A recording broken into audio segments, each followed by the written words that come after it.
नमस्कार, मैं दीपक अश्वाल स्वागत करता हूं आप सभी का आज की क्लास में। आज हम भारती चंद के बारे में जो तथ्य हमारे बचे हुए थे उन तथ्यों को पढ़ेंगे। ठीक है, तो भारती चंद के बारे में हमने आधी चीज़ें तो पढ़ ली थी, आधी चीज़ें पढ़नी बाकी रह गई थी, कुछ पॉइंट बचे हुए थे। ठीक है, तो हुआ क्या था कि भारती चंद ने जो उसका ये डोटी वाला क्षेत्र था, डोटी में उस समय यक्षमल्ल या जयमल्ल शासन कर रहा था। इधर हो गया भारती चंद, जिसमें कि चंपावत नैनीताल दोनों हो गया, और जो ये सौर और सीरा वाला, सौर हो गया सीरा हो गया। ठीक है, ये जो सौर वाला क्षेत्र है और ये सीरा वाला क्षेत्र है। सौर में कौन था? बम राजा शासन करता था, और सीरा में बलि नारायण संसार मल्ल था, बलि नारायण संसार मल्ल। ठीक है, ये यहाँ का राजा था सीरा का। तो हुआ क्या कि भारती चंद ने समस्त जातियों की एक सेना बनाई थी, और सेना बनाकर डोटी पर क्या कर दिया था? आक्रमण कर दिया था। जब इसने डोटी पर आक्रमण किया तो लगातार 12 वर्षों तक युद्ध चला था। उस युद्ध में फाइनली भारती चंद की क्या हुई थी? जीत हुई थी, और डोटी के राजा को उन्होंने क्या कर दिया था? अपने अधीन कर दिया था। डोटी का राजा अब चंदू के अधीन हो गया था। ठीक है, अब डोटी में जो भी राजा होगा वह चंदू के अधीन होगा। ठीक है, और वरन भारती चंद ने जो सीरा का राजा था बलि नारायण संसार मल्ल, सीरा में के राजा सौर और सीरा पर भी इसने क्या की थी? जो सौर क्षेत्र है, सीरा क्षेत्र है, इन पर भी विजय प्राप्त की थी, और सीरा में अपना सामंत नियुक्त किया था। सामंत माने जो इसके नेतृत्व में शासन करेगा। ठीक है, किसके नेतृत्व में? भारती चंद के नेतृत्व में जो शासन करेगा वह हो गया सामंत। तो अपना चेला रख दिया, मतलब सीरा में इसने अपने चेले को नियुक्त किया। चेले का नाम था डुंगरा बसेड़ा।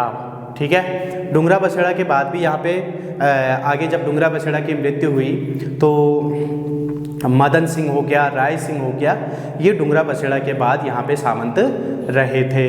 ठीक है, तो जो सीरा वाला क्षेत्र है यहाँ पर भी इसने अपना सामंत नियुक्त कर लिया। तो सबसे पहले चंद राजवंश की जो श्री वृद्धि हुई है वह किसके काल में हुई है? वह किसके काल में हुई है? भारती चंद के काल में। श्री वृद्धि का मतलब है कि इसने डोटी वालों को भी अपने अधीन कर लिया है, सौर सीरा को भी इसने अपने अधीन कर लिया है। उसके बाद जो भारती चंद के बारे में कुछ तथ्य ये आते हैं कि एक तो ये हो गया, दूसरा ये है कि कुमाऊं क्षेत्र में जो पवाड़े गाए जाते हैं, पवाड़े मतलब जागर जो गाई जाती है, उन जागरों में भारती चंद्र का नाम आता है। किस चंद शासक के पवाड़े गाए जाते हैं? तो वह भारती चंद ही है जिसके की पवाड़े गाए जाते हैं। उसके बाद भारती चंद का भागा ध्वन्यान के साथ द्वंद्व युद्ध भी हुआ था। द्वंद्व युद्ध का वर्णन मिलता है। ठीक है, भारती चंद का द्वंद्व युद्ध भागा ध्वन्यान के साथ हुआ था। किसके साथ हुआ था? भागा ध्वन्यान के साथ भारती चंद का द्वंद्व युद्ध हुआ था। उस द्वंद्व युद्ध का वर्णन जागरों में मिलता है। द्वंद्व युद्ध माने जिसमें कोई हथियार आदि का प्रयोग नहीं किया, बल्कि केवल जुबानी लड़ाई हम कह सकते हैं। जो जुबानी लड़ाई हुई भारती चंद और भागा ध्वन्यान की, उसी को कहा जाएगा द्वंद्व युद्ध। ठीक है, किसके बीच हुआ था? भारती चंद और भागा ध्वन्यान के बीच हुआ था। उसके बाद भारती चंद ने जब भारती चंद यक्षमल्ल या जयमल्ल को जीत रहा था या डोटी को जीत रहा था, उस समय भारती चंद को सबसे ज़्यादा जो सहायता दी गई थी वह जोग मेहरा द्वारा दी गई थी। किसके द्वारा दी गई थी? जोग मेहरा द्वारा दी गई थी। ठीक है, जोग मेहरा द्वारा दी गई थी। अतः इसने 1447 ईस्वी में 1447 ईस्वी में जोग मेहरा, जो कि इसकी सेना का मुख्य किरदार था, ठीक है, वही जोग मेहरा जो कि डोटी को जीतने में महत्वपूर्ण भूमिका निभाता है, उस जोग मेहरा को इसने 1447 में रौत भूमि दी थी। रौत भूमि किसको दी जाती है? रौत भूमि उस सैनिक को या सेना, कुल मिलाकर सेना के क्षेत्र में काम करने वाला जो व्यक्ति सेना में अदम्य साहस दिखाएगा, ठीक है, उस व्यक्ति को रौत भूमि दी जाती है। सैनिक को, वह सैनिक जो अदम्य साहस दिखाएगा, चाहे वो सेनापति हो या छोटा सैनिक हो, अगर वह अदम्य साहस दिखाता है तो उसको राजा भूमि दान देता था, वही भूमि कहलाती थी रौत भूमि, जो सैनिक को दी जाती। ठीक है, तो भारती चंद ने जोग मेहरा को 1447 में रौत भूमि भी दान दी थी। ठीक है, उसके बाद भारती चंद जीते जी अपने पुत्र को गद्दी सौंप गया। ठीक है, भारती चंद ने जीते जी अपने पुत्र को गद्दी सौंप दी। पुत्र का नाम था रतन चंद। ठीक है, रतन चंद था पुत्र का नाम। ठीक, तो भारती चंद के 3 पुत्र थे। नंबर 1 तो रतन चंद था, एक सुजान कुंवर हो गया, सुजान कुंवर, और एक पर्वत चंद हो गया, पर्वत चंद। ये 3 पुत्र भारती चंद के थे, लेकिन जो इनमें सबसे ज़्यादा हेल्पर भारती चंद का था, जो सपोर्टर भारती चंद का जो सबसे ज़्यादा था, वह रतन चंद था, और उसने रतन चंद को ही गद्दी सौंपी थी। ठीक है, तो रतन चंद को गद्दी सौंपी और रतन चंद को गद्दी अपने जीते जी सौंप दी। ठीक है, नहीं तो क्या होता है कि जो बेटा राजा बनता है वो राजा की मृत्यु के बाद ही बनता है, लेकिन भारती चंद ने अपने जीते जी रतन चंद को गद्दी सौंप दी और रतन चंद को चौगरखा परगना भी दान किया। कौन सा परगना दान किया? चौगरखा परगना दान किया। चौगरखा परगना कहाँ पड़ता है? यह अल्मोड़ा ज़िले में पड़ता है। ठीक है, अल्मोड़ा में चौगरखा परगना रतन चंद को भारती चंद ने दिया था। ठीक है, तो अगला जो राजा बना वह बना रतन चंद। ठीक है, कौन बना अगला राजा? अगला राजा जो बना वह बना रतन चंद। ठीक, रतन चंद का जो कार्यकाल रहा, 1 मिनट,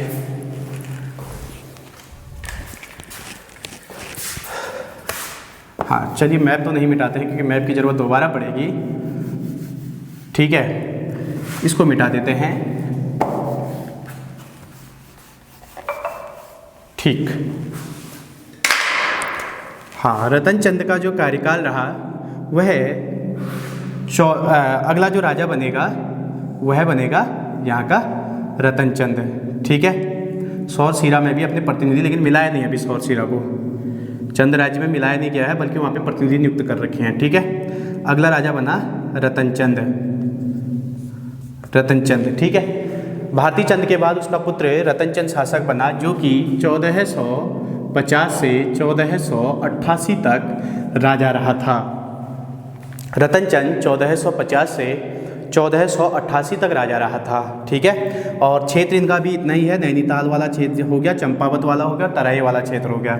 यहाँ पे एक जिला बचता है, ये वाला जिला होता है अल्मोड़ा, ये वाला ऊपर बागेश्वर। ठीक है, इधर को ये जो हिस्सा है ये पिथौरागढ़ हो गया। ठीक है, तो रतन चंद के काल में क्या हुआ कि रतन चंद ने के काल में यहाँ का राजा जो था वो था नागमल्ल, डोटी का राजा नागमल्ल था। ठीक है, डोटी का राजा कौन था? नागमल्ल था, और नागमल्ल ने स्वतंत्र होने का प्रयास किया। ठीक है, रतन चंद के कार्यकाल में डोटी के राजा नागमल्ल ने स्वतंत्र होने का प्रयास किया, लेकिन वह स्वतंत्र नहीं हो सका। रतन चंद ने उसके स्वतंत्र होने के प्रयास को असफल साबित कर दिया, यानी रतन चंद ने उसे युद्ध में क्या कर दिया? हरा दिया था। किसको? नागमल्ल को, जो कि ये चाहता था कि मैं क्या हो जाऊं? स्वतंत्र हो जाऊं। ठीक है, अतः जो रतन चंद था इसको तो इसने हरा दिया। ठीक है, इसने क्या किया? जो यहाँ का बम शासक था, सौर क्षेत्र का जो बम शासक था, बम शासक से भी युद्ध लड़ा और बम शासक को भी युद्ध में हरा दिया। उस बम शासक का नाम था बम शासक विजय बम। ठीक है, सौर में बम शासक राज करता था। बम शासक का क्षेत्र कौन सा हुआ करता था? सौर क्षेत्र हुआ करता था। वहाँ ये लोग क्या करते थे?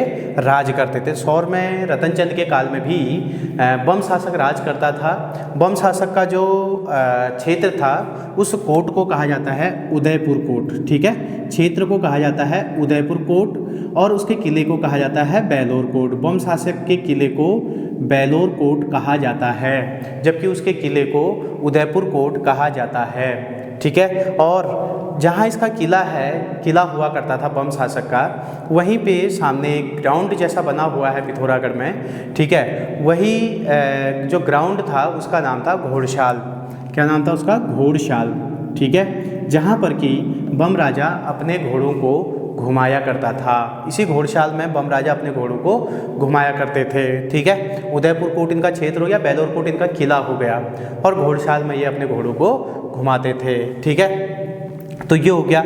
अगला ये है कि इसने इसी बम राजा को, जिस बम राजा के बारे में इतनी चीज़ें हैं, उस बम राजा को इसने क्या कर दिया था, युद्ध में हरा दिया था। ठीक है, रतन और बम शासक के दरबार में एक व्यक्ति रहता था जिसका नाम था जैदा किराल, जो कि एक बंदोबस्ती अफसर था, जिसे हम कह सकते हैं कि वह क्या करता था, बंदोबस्त करता था। कौन? जैदा किराल। जैदा किराल एक बंदोबस्ती अफसर था, और यही जैदा किराल जो है, इसकी पत्नी भी सती हुई थी। सती प्रथा का जो पहला प्रमाण मिलता है वह रतन चंद के काल में ही मिलता है। चंद राजवंश में सती प्रथा का पहला प्रमाण किस राजा के काल में मिलता है? रतन चंद के काल में। क्यों मिलता है? जब जैदा किराल जो था उसकी पत्नी क्या हो जाती है, सती हो जाती है। ठीक है, तो हुआ क्या कि रतन चंद ने जब सौर क्षेत्र पर आक्रमण किया तो सौर के बम राजा को उसने युद्ध में हराया। वहाँ पर एक बंदोबस्ती अफसर था। बंदोबस्ती अफसर माने जो भूमि का बंदोबस्त करता था।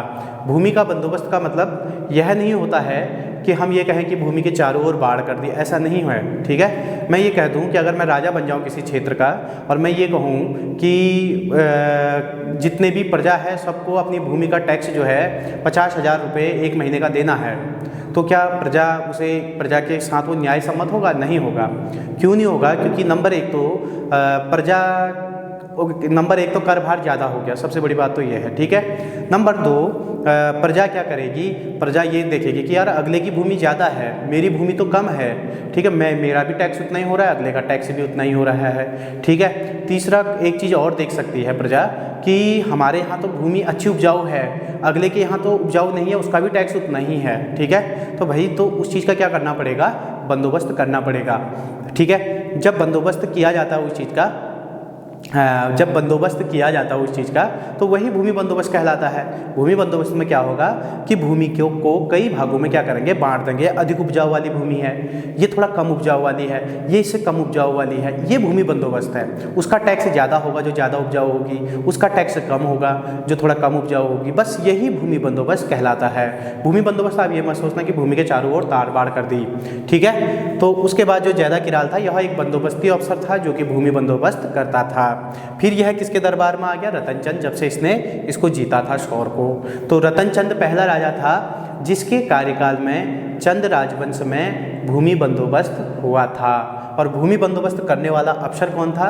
श्री जैदा किराल था। ठीक है, जैदा किराल ने इसके कार्यकाल में क्या किए थे? भूमि बंदोबस्त किए थे। ठीक है, हाँ, तो ये हो गया रतन चंद के बारे में दो जानकारियाँ जो मुख्य हैं। और इससे पहले भी हम पढ़ चुके हैं कि इसको चौगरखा परगना मिला हुआ था। चौगरखा परगना कहाँ पड़ेगा? अल्मोड़ा में पड़ेगा, यानी अल्मोड़ा का कुछ क्षेत्र इसको पहले ही मिल चुका। ठीक है, अभी भी हमने अल्मोड़ा शामिल नहीं किया। अगला राजा जो होगा वो अल्मोड़ा जिले को ही जीतेगा। तो अभी ये इनका क्षेत्र इतना ही है। ठीक है, अभी अगला राजा जो आएगा वो इनका क्षेत्र, इस क्षेत्र को जीतेगा। धीरे धीरे करके आप देखिए कि जो 15 बीघा ज़मीन थी आज इतनी बड़ी हो चुकी है ये। ठीक है, और आने वाले समय में यह 15 बीघा ज़मीन और ऊपर तक जाने वाली है।